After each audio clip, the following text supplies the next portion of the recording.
नमस्कार, कैसे हैं आप लोग। आज हम लोग पढ़ रहे हैं कक्षा 12 जीव विज्ञान में अध्याय 3 यानी कि मानव जन्म। इससे पूर्व हमने 2 वीडियो बना दिए हैं। जिन छात्रों ने वो नहीं देखे हैं तो उनको प्लेलिस्ट में जाकर देख लीजिए। हाँ, जिन छात्रों ने हमारा चैनल सब्सक्राइब नहीं किया है तो वो इस चैनल को सब्सक्राइब कर लें, वीडियो को लाइक करें और शेयर करें। ये जितना अधिक से अधिक लोगों तक पहुंच सकेगा उतना ही हमारे बनाने का ये कार्य सार्थक होगा।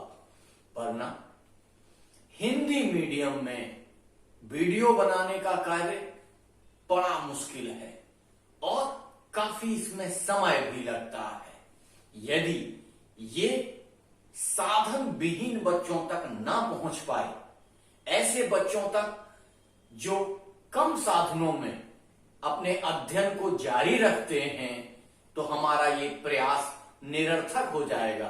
तो हमारी इसमें मदद भी कीजिए, अधिक से अधिक इसको सब्सक्राइब कीजिए चैनल को और अधिक से अधिक इसको अपने दोस्तों के साथ शेयर करिए। तभी इस अच्छे कार्य में हम और आप भागीदार हो सकते हैं। चलिए अब देख लेते हैं। हमने आपको बताया था कि किस तरीके से निषेचन के पूर्व की घटनाएं होती हैं। आज हम लोग देख लेते हैं कि निषेचन क्या होता। निषेचन मूलतः शुक्राणु और अंडाणु के यानी कि नर युग्मक और मादा युग्मक के संलयन के पश्चात जो संलयन होता है, संलयन के पश्चात जो जाइगोट बनता है, उस जाइगोट के बनने की प्रक्रिया को ही निषेचन कहते हैं। क्या कहते हैं? निषेचन वो घटना है जब मादा युग्मक और नर युग्मक आपस में मिलकर संलयित होकर एक नवीन संरचना का निर्माण करते हैं, जिसे जाइगोट कहते हैं। इसी जाइगोट से बाद में शिशु का जन्म होता है। इसी जाइगोट से अन्य सारी परिस्थितियां बनती हैं जो कि हम लोग बाद में देखेंगे। लेकिन इस जाइगोट बनने की घटना को ही निषेचन कहते हैं। निषेचन समझ में आ गया आपको? निषेचन में अब आपको देखना है कि निषेचन होता कहां पे है। मैंने पहले भी बताया है कि ये इम्पुलरी इस्थमस जंक्शन पर ये होता है।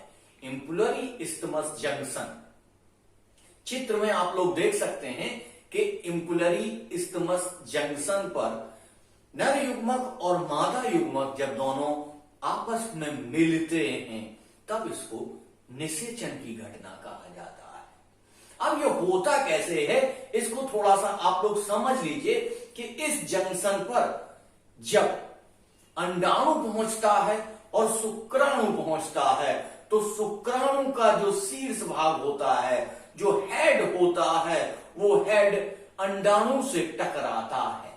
जब टकराता है तो उसके बाहर एक लेयर होती है जो किसको कहते हैं? जोना पेलुसिटा। जोना पेलुसिटा इस शुक्राणु को अंडाणु के अंदर घुसने नहीं देती है। जब अंडाणु के अंदर घुस नहीं पाता है तब शुक्राणु के हेड पर एक्रोसोम होता है।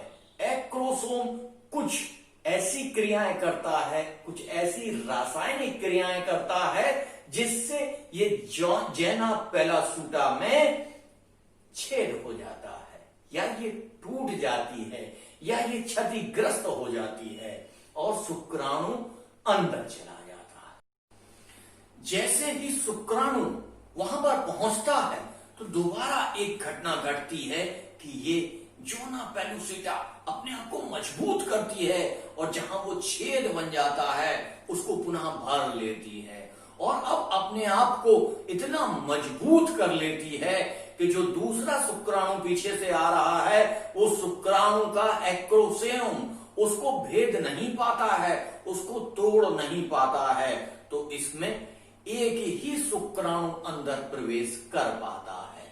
अब यहां पे क्वेश्चन आता है कि मादा संतान और नर संतान में जो अंतर पाया जाता है वो क्यों पाया जाता है या कैसे पाया जाता है, साइंटिफिकली उसे कैसे डिफाइन किया जा सकता है।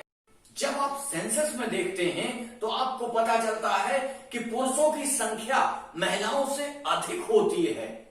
50-50% दोनों की संख्या नहीं होती है, पुरुषों की संख्या महिलाओं से अधिक होती है। तो ये प्रक्रिया में क्या अंतर आ जाता है कि पुरुषों की संख्या अधिक होती है?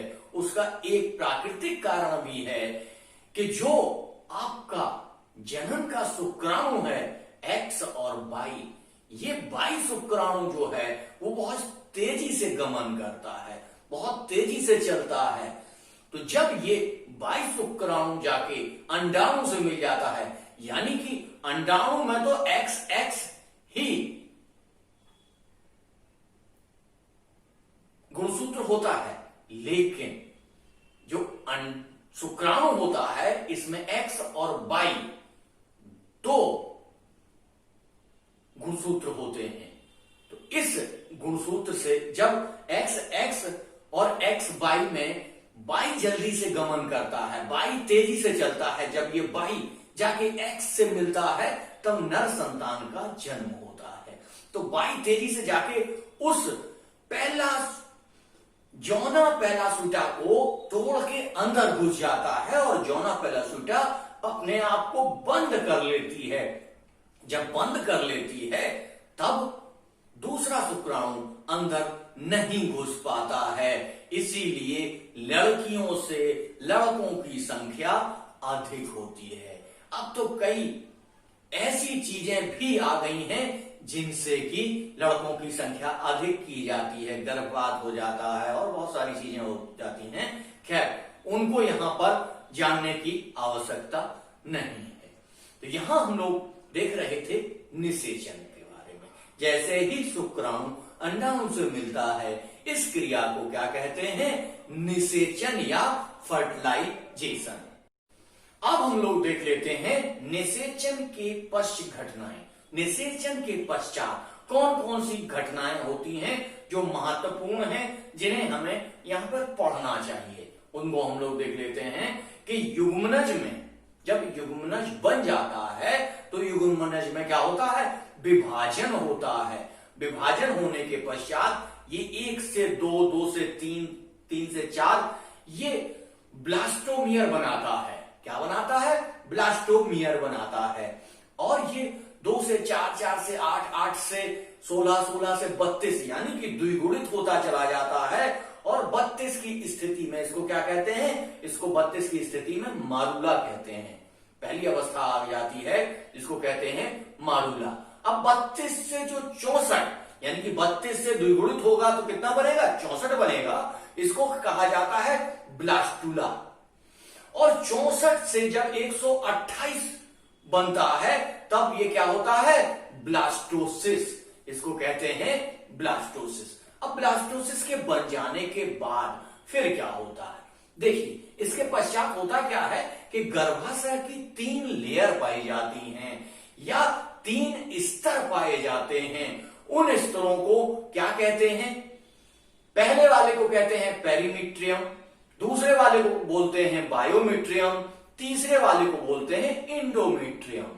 तो ये जो तीसरा वाला है इंडोमीट्रियम, इस इंडोमीट्रियम में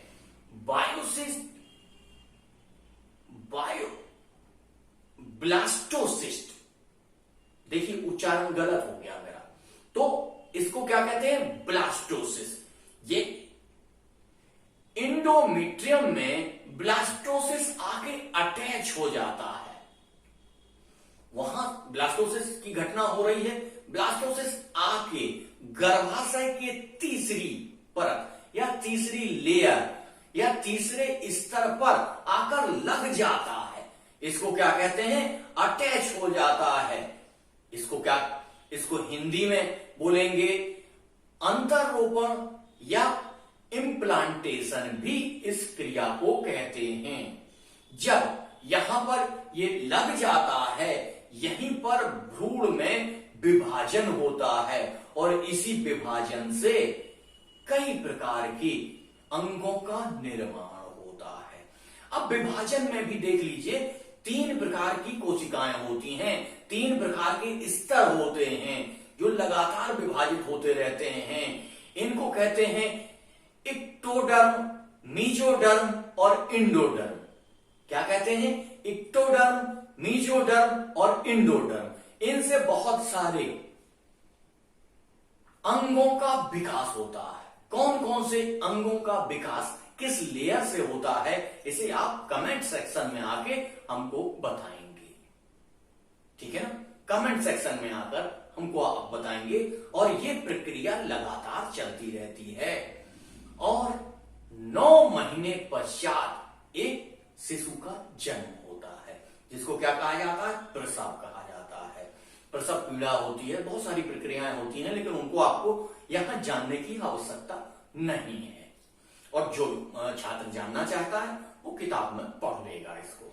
चलिए अब देख लेते हैं, इसके साथ एक बहुत इंपॉर्टेंट चीज छूट गई थी, जिसको कहते हैं मासिक चक्र। यानी कि ये मासिक चक्र होता क्या है और इसकी स्थितियां क्या होती हैं। मासिक चक्र कहां होता है? मादा में मासिक चक्र होता है। इसको देख लेते हैं कि स्त्रियों में अंड जनन या अंडाशय में एवं गर्भाशय में विविध परिवर्तन, बहुत सारे परिवर्तन होते हैं, बहुत सारे रासायनिक परिवर्तन होते हैं। एक चक्रीय जनन श्रृंखला चलती रहती है, चक्रीय जनन श्रृंखला चलती रहती है, जिसे रजोधर्म या मासिक चक्र कहते हैं, जिसे रजोधर्म या मासिक चक्र कहते हैं। अब ये रजोधर्म या मासिक चक्र है क्या, इसको समझ लेते हैं कि मस्तिष्क के हाइपोथैलेमस, मस्तिष्क का एक भाग है हाइपोथैलेमस, और अग्र पीयूष ग्रंथि तथा अंडाशयों द्वारा स्रावित जो हार्मोन्स हैं वो इस चक्र पर नियंत्रण करते हैं, इस चक्र को संचालित करते हैं, इस चक्र को चलाते रहते हैं। ये मानव जनन के लिए बहुत इंपॉर्टेंट प्रक्रिया है। इस चक्र का समय सामान्य तौर से 24 से 35 दिन के मध्य में होता है। यानी कि 24 दिन भी होता है, कहीं कहीं 35 दिन भी होता है, लेकिन इसमें सबसे अच्छा जो समय माना जाता है वो 28 दिन का माना जाता है। इसमें बहुत सारी प्रक्रियाएं होती हैं, क्रियाएं होती हैं, स्थितियां होती हैं। इसको आपको यहां पढ़ने की आवश्यकता नहीं है। तो आज का टॉपिक हम यहीं तक रखेंगे। अगले टॉपिक में हम कल पुनः उपस्थित होंगे। लेकिन हाँ, जिन छात्रों ने हमारे चैनल को सब्सक्राइब नहीं किया है तो प्लीज इसको सब्सक्राइब कर लें, इसको शेयर करें, लाइक करें और कमेंट के माध्यम से हमें उत्तर जरूर दें, हमारे प्रश्नों के उत्तर जरूर दें। धन्यवाद।